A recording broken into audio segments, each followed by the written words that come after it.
I think that as people understand the work that is done in the social sector a little bit more, as people become more involved in their communities, as people look to say, you know, we've had a protest, we've had a social media campaign, but what can we actually do?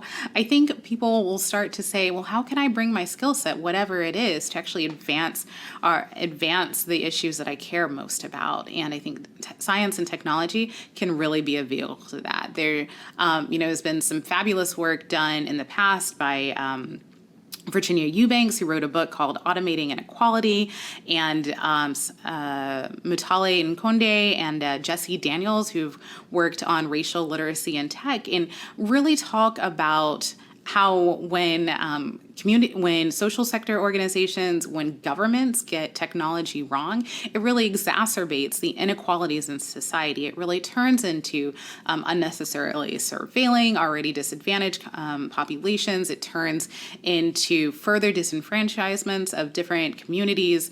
It really has an impact on the quality of life people can have and the ways that people can show up in society and the ways that people can even contribute to society. So I think as the awareness of this increases, people will be able to see a clearer path to combining those skills.